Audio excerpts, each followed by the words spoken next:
My name is Alyssa Harper. I'm 24 years old, fresh out of Columbia Law. I came back to my childhood home in Boston after 4 years away, only to realize my real nightmare was just beginning. Dinner was supposed to be a simple family reunion. But the moment my father walked in with the woman beside him, my heart clenched like a fist. She strode in wearing a sleek black dress that hugged every flawless curve, her porcelain skin glowing under the warm amber lights. Her ruby red lips curled into a calculated smile, and her cool gray eyes swept over me like a hawk sizing up prey. Emily Monroe. I froze. That name had never left my mind. The same Emily Monroe who nearly tore our family apart 5 years ago. Back then, I was still in high school when I overheard my parents arguing behind closed doors. "James, she's one of your students," my mother screamed. My father, James Harper, renowned Harvard professor, stammered denials. But later, I found a photo tucked in his work file, Emily Monroe. That same gaze, that same smile. I thought she had disappeared after the scandal. Out of his life, out of ours, for good, and yet, here she was. My father smiled awkwardly, eyes sparkling like a love-struck teenager. "Alyssa, I want you to meet Emily. We're getting engaged." A cold chill raced down my spine. I forced a tight smile. "Oh, wow, that's surprising." Emily stepped forward and extended her hand, her voice dripping with honey. "So nice to finally meet you, Alyssa. I hope we can become one big happy family." Family. The word sounded so fake it almost made me laugh. I shook her hand, feeling the subtle but deliberate pressure in her grip.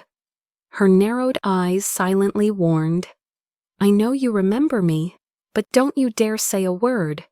My father eagerly pulled out a chair for her and turned to me. "You see, after everything, I finally found happiness again. Emily's been wonderful, helping me rebuild after a really hard time." Hard time. Sure, after Mom died, he drowned himself in debt and alcohol, while I scraped by on scholarships in a city far from home. So when exactly did Emily reappear? How long had this been going on? And more importantly, was she here for love or for something else? The entire dinner was a flawless performance from Emily. She asked about my job, my plans, my dating life, sweet voice, graceful smile, sickeningly perfect. But whenever Dad left the table, her eyes turned cold, like sharpened steel. "Law can be so stressful, can't it?" Emily smiled, tucking a soft blonde curl behind her ear. "But I admire strong women. I'm very impressed by independent girls." It sounded like a compliment, but her tone carried a faint trace of condescension. I smiled thinly. "Oh, I learned that from my mother." A flicker of discomfort crossed her face, or maybe I imagined it. Before I could dwell on it, Dad returned and broke the tension. "Emily has helped me so much with finances. You know, thanks to her, I've been able to straighten everything out." Finances that rang a bell. How exactly had she helped him and why? After everything, did my father still trust the woman who nearly destroyed his career? The evening ended with celebratory toasts. Emily excused herself to fetch more wine from the kitchen, leaving her phone on the table. The screen lit up. I glanced instinctively. A message flashed. "Don't forget the trust fund is still the primary goal. Don't let her get suspicious." I held my breath. Trust fund primary goal. This wasn't just about love. Something much bigger was in play. And maybe, just maybe, I had stumbled upon the first thread that could unravel this predator's entire game. All night, I barely slept. That message on Emily's phone haunted me like a persistent nightmare. The trust fund is still the primary goal. She knew about the inheritance my mother left me. How the hell did she even know it existed? I lay stiff in bed, staring into the familiar darkness of my old room. Everything was exactly as I had left it. My high school graduation photo, the old posters still clinging to the walls, the worn-out stuffed bear sitting at the corner of my bed, remnants of a time when my family was whole. Before Emily appeared, my father used to be a strong, principled man, admired by Harvard students. But after that night, my mother discovered the scandal. Everything cracked.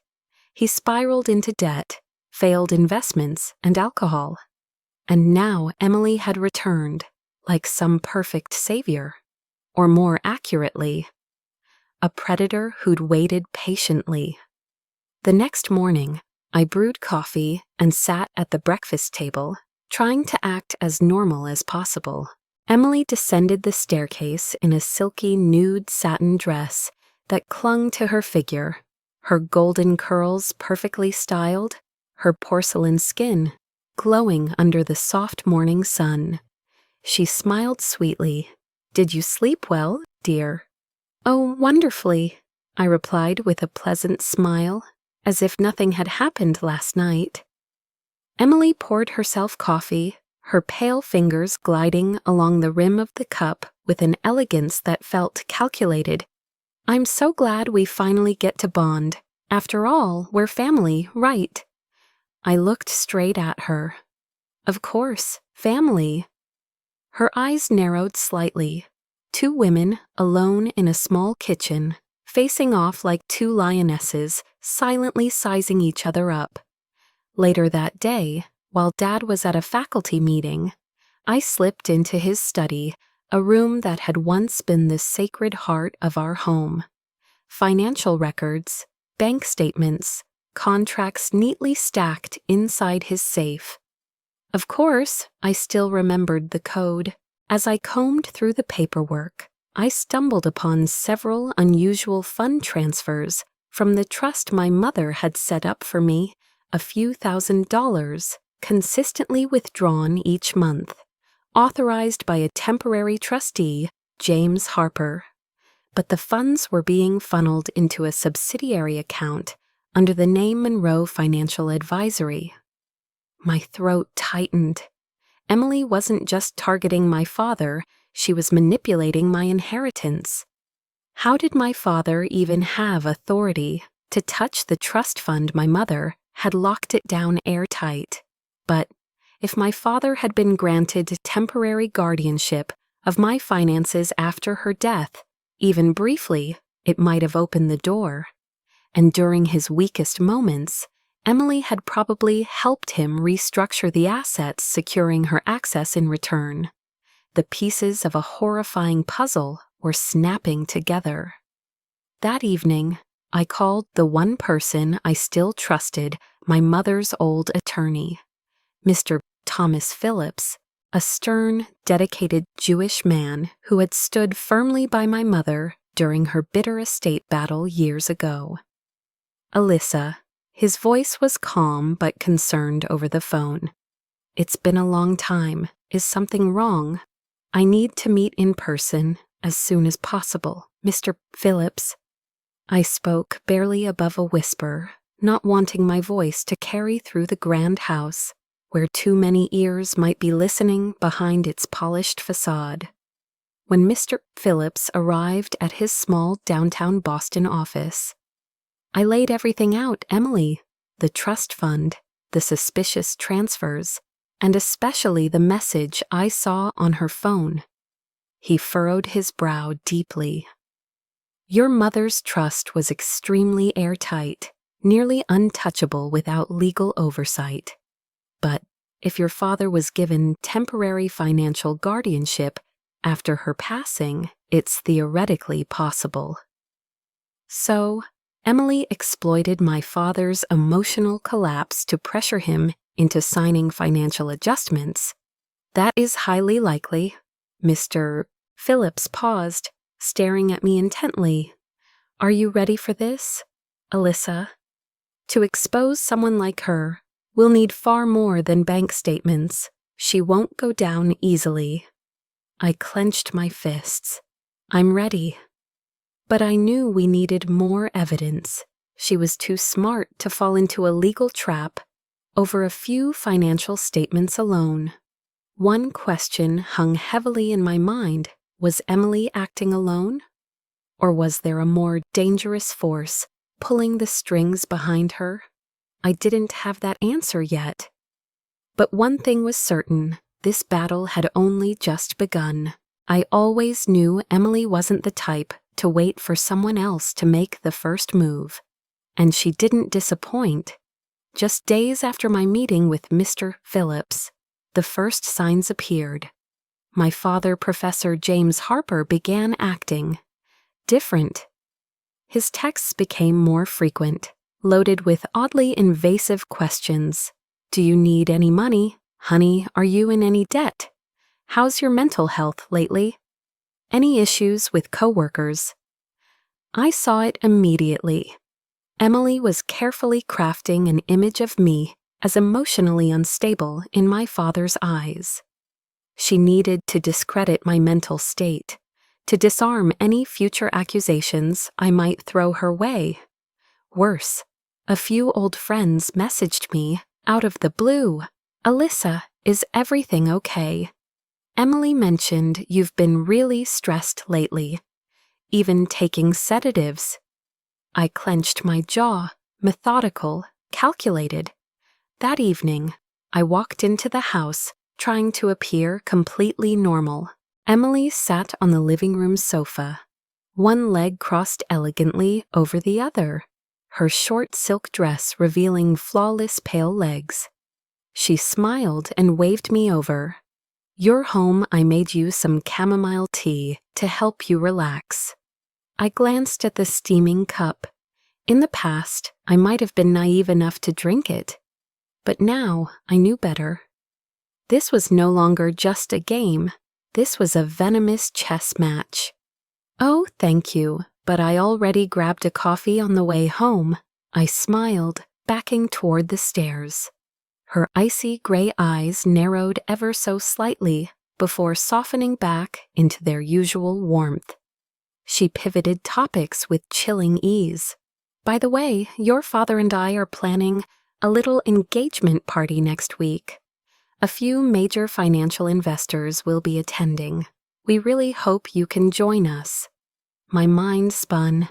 Major financial investors. Were these the partners behind her manipulation of the trust fund? Who exactly was backing her every time Emily spoke? I felt like I was standing opposite a professional assassin, always sweet, always composed, but always hiding a blade behind that smile. A few days later, I set up a little test. I staged a phone call in the living room, speaking just loud enough for her to overhear while she tended to the plants nearby. Yes, Mr. Phillips was very clear. If there are any irregular transfers from the trust fund, we have every right to request a full forensic audit. I dropped each word deliberately, knowing she could hear every syllable. Sure enough, as I finished my sentence, Emily accidentally knocked over a watering can. Her voice trembled slightly, but recovered fast.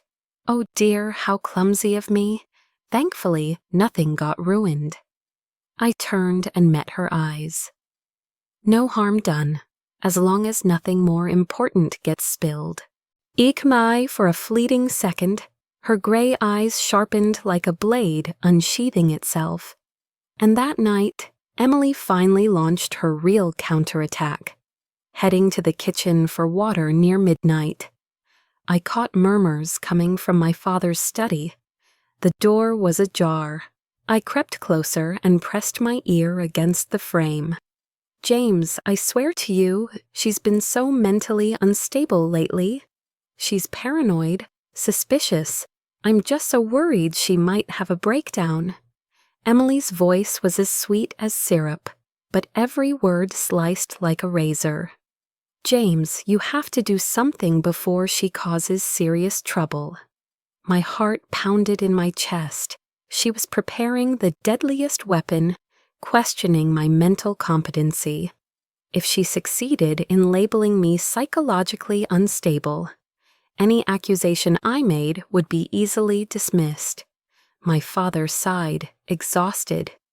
"Alyssa's always been strong, but yeah, she's been a little off lately. I'll talk to her." I clenched my fists tight. I couldn't let her seize control any further. The question was no longer just, how do I expose Emily? Now it was, how do I protect myself before she destroys me completely? This wasn't a suspicion anymore. This was survival. I knew Emily wouldn't stop at subtle tactics, but I hadn't expected her to escalate so quickly. The engagement party took place Saturday night at an upscale hotel in downtown Boston. My father beamed like a young man reliving his second spring. Emily looked every bit the queen. Her deep red gown hugged every flawless curve, her bare shoulders gleaming under the crystal chandeliers. She glided through the crowd effortlessly, shaking hands with guests, mostly financial elites I had never even heard of. I plastered on a polite smile, while every nerve in my body was stretched tight as a wire. Who among them was backing her? Who was targeting my trust fund? A middle-aged man approached, introducing himself as Richard Blake, a specialist in complex asset investments. "Pleasure to meet you, Alyssa. I've heard so much about you from Emily." "I hope it's all good things," I replied, locking eyes with him. Richard smiled politely, but behind that smile was an unmistakable assessment, measuring whether I was an obstacle or a pawn. Near midnight, I excused myself, feigning exhaustion. I needed to escape this perfectly staged performance. But as I turned into a quiet hallway leading to the elevators, a sudden wave of dizziness hit me. My legs buckled, the air around me thickened, my vision blurred. I braced myself against the wall, struggling to stay upright. My body felt foreign, disconnected. And then Emily appeared. She rushed over, grabbing my arm with sugary concern. "Oh, sweetheart, are you okay? You seem a little overwhelmed." I took deep breaths. The dizziness lasted barely a minute before fading. But my heartbeat pounded wildly as the realization hit me. She had slipped something into my drink, just enough to make me stagger in front of witnesses in the hotel lobby. Just enough to reinforce the image she was carefully constructing of the mentally fragile daughter. Emily continued her flawless act, gently guiding me to a private room to rest. Once the door shut, her voice dropped. The mask slipped. "You know, Alyssa, you really should consider accepting reality. Things would be much easier for you if you simply stayed quiet." "And if I don't?" I asked through clenched teeth, steadying myself. Her cold gray eyes drilled into mine. "Then you become a concern for the authorities, and concerns like that are closely monitored, especially when inheritance is involved." My fists clenched so tightly, my nails dug into my palms. "You're really playing that card?" Emily smiled faintly, her blood-red lips curling. "I don't have to play anything, Alyssa. You're doing it to yourself. Your father trusts me. Your friends trust me. And soon, even the legal system will believe you're unfit." I buried my fury deep inside. If I lost control now, she'd have one more piece of evidence to label me emotionally unstable. I needed proof. A knockout blow. But I knew the game was entering dangerous territory. The next morning, I had an emergency meeting with Mr. Phillips at his law office. He listened carefully as I recounted everything: the spiked drink, the hallway incident, and her thinly veiled threats. Her plan has moved beyond the trust fund, Alyssa, Mr. Phillips said gravely. She wants to have you declared legally incompetent. That way, she can take full control as your guardian. What can I do if I sue now? It'll just be my word against hers. My father fully believes her. We need to catch her slipping, ideally with recorded evidence, something electronic, undeniable. I nodded. I'd been forming a plan ever since last night, just waiting for the perfect moment. The only question now: would she stay overconfident and make a mistake? Or would I have to provoke her into a dangerous move? But I knew if I didn't take the risk, I'd be crushed completely. I knew one thing striking back without evidence would be suicide. Emily had already built her defense, crafting the perfect narrative of the unstable daughter. She was playing the long game. But that same confidence, that arrogance, could become her fatal flaw. The plan started with something small. Over the next few days, I deliberately softened my demeanor. I acted confused. I acted exhausted. I acted like I was losing my grip on reality. As expected, my father grew increasingly concerned. "Are you sure you're okay, Alyssa? If you want, I can arrange for you to see a therapist." I offered a faint smile. "I just need some rest, Dad." I needed Emily to believe she was completely in control.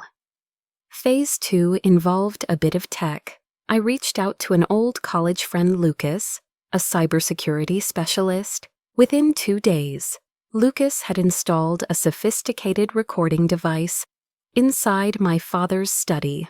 The recorder was tiny, smaller than my pinky, disguised beneath the wooden leg of my father's desk, completely invisible. "We just need her to slip up, Alyssa," Lucas warned. "But you have to be patient. Don't push too early." I nodded. Patience was my only weapon now. 3 days later, the opportunity came. That evening, Emily invited me to a private talk in the living room. My father was out. It was just the two of us. She had 2 glasses of red wine already poured, still playing her sweet, caring role. "Tonight, we need to have a serious talk, sweetheart," Emily began, her eyes sparkling with faux sincerity.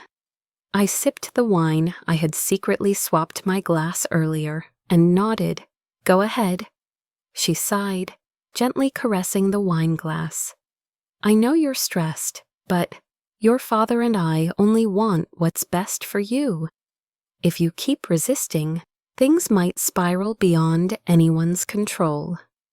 "What do you mean?" I asked, letting my voice tremble like someone weak. Emily stared directly at me, her thin smile razor-sharp. "I mean, American law is very clear when it comes to protecting those who are mentally unfit. If a proper evaluation is ordered, the trust fund and associated assets automatically fall under the control of a legal guardian, your father. And of course, I'll be there to support him." I swallowed hard, pausing for a few seconds as if frightened. Then I looked her dead in the eye. "Do you have any actual proof I'm mentally unstable?" She shrugged, her eyes glinting. "Sometimes, a series of unfortunate incidents, coupled with a few concerned testimonies from friends or coworkers, is all it takes to open a formal psychiatric evaluation." Exactly what I needed. The next morning, I handed the recording to Mr. Phillips. He sat in silence for several minutes after listening. "Perfect," he whispered. "Absolutely perfect, Alyssa. This is the first knot tightening around her neck." I exhaled, but I knew it wasn't enough. Emily wouldn't go down with just a single conversation. We needed hard financial evidence proof of her real motive stealing the trust fund. And time was running out. 2 nights later, Lucas called. "We have a problem." "What happened?" "I detected signs of deleted data on your father's secondary storage drive. Someone tried to wipe all transaction records tied to the trust fund." I froze. Emily knew someone was digging. She was starting to cover her tracks. Everything was spiraling toward a breaking point. I had to act fast or lose everything. The next morning, I entered my father's study for the first time in years and placed a printed transcript of the recording directly in front of him. His face turned pale. "Alyssa, where did you get this?" I stared at him, the man I once idolized. Now, my eyes were cold. "I've never been mentally unstable, Dad, but I'm very clear-headed about protecting what Mom left me." James Harper sat silently, sweat beading on his forehead. Emily says, "You're paranoid." "No, Dad, you've been manipulated by Emily for years."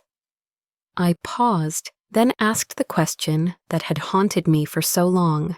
"Do you actually love her, or has she been blackmailing you since that scandal at Harvard?" The room fell deathly quiet for the first time. I saw my father lower his head, trembling. It never really ended. "Alyssa." My chest tightened. I had suspected, but hearing him admit, it still felt like a blade twisting deep inside. But this wasn't the time for sentiment.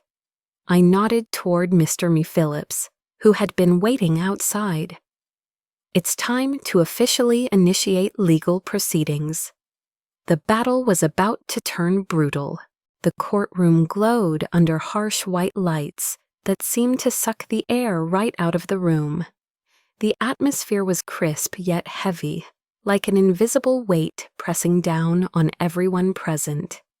I sat at the plaintiff's table next to Mr. Phillips. My heart pounded, but my posture was upright, my gaze razor sharp. This was the moment I had prepared for over months. Across the aisle, Emily. She appeared immaculate in a pearl-colored designer dress, her blonde hair softly curled, makeup flawlessly applied. But behind the polished facade, her piercing gray eyes betrayed faint cracks of unease. My father, James Harper, sat in the gallery behind us, dark circles under his eyes, his face gaunt, as if he had aged a decade in mere weeks. He avoided my gaze. The judge banged the gavel. The hearing was officially in session. "The parties may present their opening statements." Mr. Phillips stood, his voice firm as steel. "Your Honor, we accuse the defendant, Emily Monroe, of financial fraud, deliberate psychological manipulation, conspiracy to seize control of the inheritance trust, and attempting to fabricate psychiatric evidence against the plaintiff, Alyssa Harper, to gain guardianship over her estate." Emily's attorney quickly countered, "Your Honor, this is nothing but a tragic misunderstanding within a blended family. My client has always acted out of care and concern for her fiancé's daughter and denies any wrongdoing." I clenched my fists. The real battle was just beginning. Evidence after evidence was presented. First came the recording of my private conversation with Emily. As her voice echoed through the courtroom, sometimes a series of unfortunate events, along with a few testimonies from friends or coworkers, is all it takes to open a formal psychiatric evaluation. Emily tried to remain composed. Her lawyer quickly jumped in. "The recording merely shows my client's concern for Alyssa's mental health, not malicious intent." Then Mr. Phillips played his next card. Bank statements recovered from my father's wiped hard drive thanks to Lucas. The transfers were crystal clear funds quietly siphoned from my mother's trust into a shell account under Monroe Financial Advisory, an entity owned solely by Emily. The judge furrowed his brow. How does the defense explain these financial transactions? Emily inhaled sharply, her voice slightly trembling. These were authorized investments, Your Honor, assigned to me by James Harper during financial restructuring. I let out a cold chuckle. Authorized when my father was drowning in depression, debt, and being lulled into compliance by her sweet lies. I looked directly at the judge. Your Honor, every single transfer happened after my mother's death, right when my father held temporary financial guardianship and, not coincidentally, when the defendant re-entered his life. Then came the final blow. Lucas, dialing in from digital forensics, submitted a recovered phone call between Emily and Richard Blake, the self-proclaimed financial consultant from the engagement party. Keep applying psychological pressure on the girl. As soon as there's a psychiatric file, the trust fund automatically transfers to James, and our profit-sharing arrangement, you know you're cut. The courtroom froze. Emily's face drained of color. For the first time, her hand visibly trembled. Her lawyer lowered his head, defeated. Any remaining defense crumbled. The judge slammed the gavel firmly. Based on the evidence presented, the court finds the defendant, Emily Monroe, guilty of systematic financial fraud and psychological coercion, including conspiracy to gain unauthorized guardianship over the plaintiff's estate. All related accounts are hereby frozen, pending full recovery. I turned my head to glance at my father one last time. His eyes welled with tears, not for Emily, but for losing himself long before any of this exploded. I whispered, just loud enough for him to hear, I still hope that maybe you'll learn to stand on your own again, without anyone controlling you. He lowered his head, saying nothing. Emily was handcuffed and led away. The cold gray in her eyes now radiated nothing but pure despair. No sweet smiles, no venomous whispers. The perfect mask had shattered under the weight of justice. But for me, the battle wasn't entirely over. I had protected my mother's legacy, but the cost was the trust I once held in the man who had been my childhood anchor. Our father-daughter bond, it may never fully heal. Still, for the first time in years, I felt a strange sense of peace. For the first time, I had full control of my life again. 3 months after the trial, it felt like my entire world had shifted into another dimension. Emily was officially sentenced to 7 years in prison for financial fraud, inheritance manipulation, and conspiracy to destroy my reputation. All her assets were seized, her fake investment accounts permanently frozen. The local media was saturated with coverage of the sensational scandal, from Harvard professor's co-ed lover to cold-blooded financial predator. The Monroe Harper case, where sex, power, and money collide. Emily had once crafted the perfect facade, but in the end, it was her greed and arrogance that led her into the trap. Standing before the cameras, pale and hollow-eyed, she no longer resembled the predator I had once feared. Not once did she look at me during her sentencing. My father, Professor James Harper, officially resigned from Harvard after an internal investigation reopened. The academic legacy he had built over 2 decades crumbled in mere months. He now lived quietly in a suburban home, far from the media glare. Occasionally, I received texts from him, hesitant, remorseful, even apologetic. but I hadn't answered any of them, not because I hated him, but because I needed time. As for me, once full control of the trust fund was restored, I did something that would have made my mother smile had she still been alive. I opened a small firm called the Harper Foundation, providing legal advocacy and protection for victims of financial abuse, especially young women. Women like me, educated, capable, yet vulnerable targets for cunning predators. Inside the office, I hung a framed photo of my mother, the woman who had quietly built the financial safety net that protected me the moment she was diagnosed with cancer. "You'd be proud, Mom," I whispered every morning as I stepped into work. One late autumn afternoon, as I was locking up, Lucas dropped by.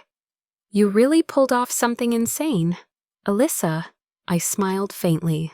It came at a cost. Lucas looked at me with genuine admiration. "I don't think you just survived. You turned your family's fall into something that made you stronger than all of them." I gazed out the window, watching Boston's skyline glow under the amber sunset. "That's true, but Lucas..." "Yeah, there are a lot more Emilys out there. Predators always circle around wealth, power, and vulnerable souls." Lucas nodded. "But now they'll be more afraid of you." I simply smiled. A few months later, on a snowy winter morning, I received a letter from the prison where Emily was serving her sentence. The letter was thin, only a few lines. "Alyssa, I once thought I was smarter than everyone. Turns out, you were the most dangerous one of all. It's a shame. If only I had chosen differently back then." I read it, folded it, and never replied, because now she had nothing left to bargain with. My life moved forward, not as someone fueled by vengeance, but as a survivor who had walked through the darkest traps of greed, desire, and betrayal. And when I looked in the mirror each morning, I no longer saw the naive girl I once was, but a woman who knew exactly where her power lay. For the first time in years, I told myself, Alyssa Harper, the one in control, no longer the victim.